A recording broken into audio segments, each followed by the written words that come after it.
En esta parte expondré problemas filosóficos que abordaron algunos filósofos conforme el periodo histórico. Y hablábamos de la reflexión filosófica.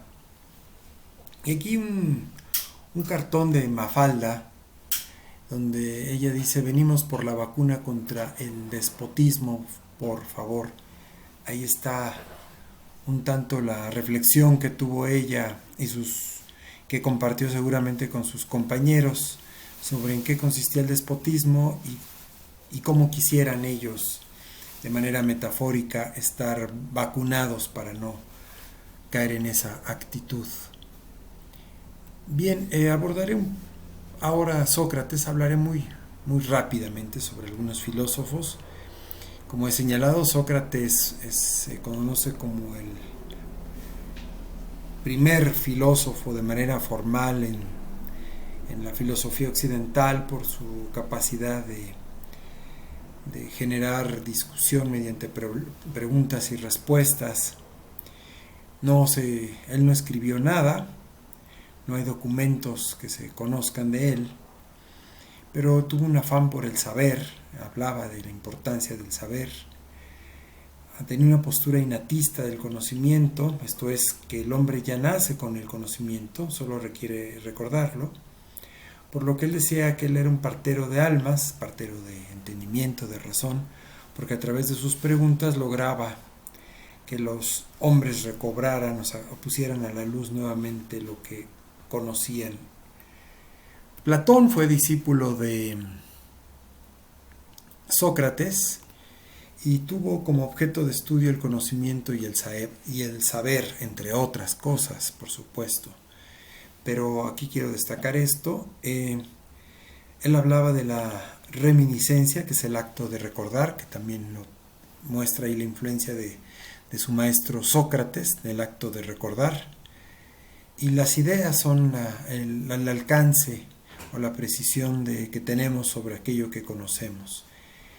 El hombre debe apostar al conocimiento, es decir, a la episteme, y dejar atrás la opinión donde cualquiera puede tenerla. Es lo que desde ese tiempo Platón, el filósofo y los filósofos han rechazado quedarse en la mera opinión. Hay que argumentar. Y un filósofo que le dio vuelta a la propuesta de Platón fue Aristóteles. Curiosamente fue su discípulo, pero él ya hablaba de la importancia de las leyes causales de las cosas, la explicación de las cosas. Propuso una ciencia universal, rigurosa, por supuesto con un método. Rechazó la postura innatista del conocimiento platónico. Considera que la causa del conocimiento es la práctica. Hasta aquí una breve explicación de Aristóteles. Se destacó mucho por la lógica y en la ética. Los estoicos se destacan Cicerón, Séneca principalmente, hablan por la guía de la virtud. Cicerón dice que la teoría y el arte de la recta conducta es lo que nos puede conducir hacia la virtud. Cicerón, Séneca, dice que hay que buscar la felicidad por una moral ascética, es decir, renunciar a ciertos placeres. Y consideraban que Dios y naturaleza son la misma cosa. En la Edad Media, que es el periodo del siglo I, después de nuestra era, hasta el siglo XV, sucede algo muy fuerte, que la religión pone a su servicio a la filosofía. Entonces, la filosofía platónica y aristotélica tuvieron muchísima influencia para la interpretación y traducción de la teología, de la Biblia. Uno de los padres de la iglesia de ese tiempo, Agustín de Hipona, tuvo influencia del trabajo de Platón. Tomás de Aquino, del siglo XII, tuvo influencia de Aristóteles para dar cuenta de la existencia de Dios. Aplicó las leyes causales de Aristóteles. Las virtudes teologales de este periodo de la Edad Media fueron fe, esperanza y caridad.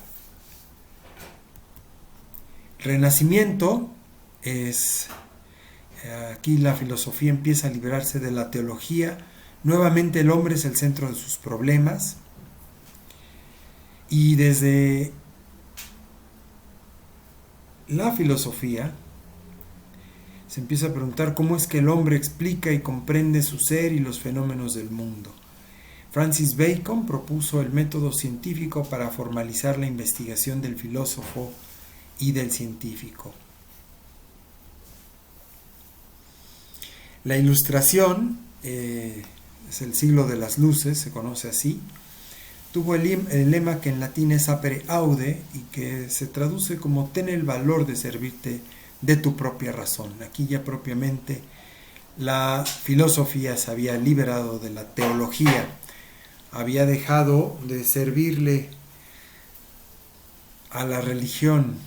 Y dos ejemplos, aquí son muchos, la filosofía alemana y la filosofía inglesa compitieron por mucho. Había también destacados como René Descartes por parte de la filosofía francesa, que aquí destaco su método cartesiano para buscar la certeza de lo que somos y de aquello que creemos saber mediante el uso de nuestra razón.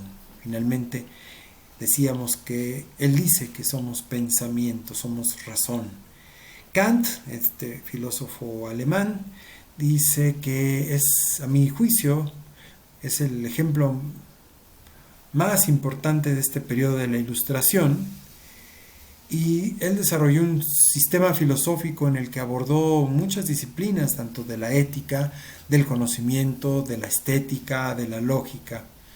Y en este sistema filosófico aborda el uso de la razón por parte del hombre, tanto en su vida práctica, es la ética, como en su vida intelectual, en el conocimiento. De aquí hablaré un poco de la modernidad a través de Karl Marx, un filósofo alemán que además de ser filósofo estudió Derecho y es ecónomo. Él propuso dejar atrás la idea de que la filosofía solo es capaz de interpretar la realidad, sino los pensadores deben demostrar que con la filosofía es posible transformarla. Y de hecho ahí está su tesis de Feuerbach, que pueden leer ustedes aquí en la imagen que agregué de Carlos Marx. De tal manera que en la modernidad el hombre está en el centro de la investigación, de manera ya estacionaria, ¿no? Así que las preguntas son sobre la naturaleza del hombre. Ya se hace desde la Ilustración, pero aquí ya con mayor fuerza y seriedad.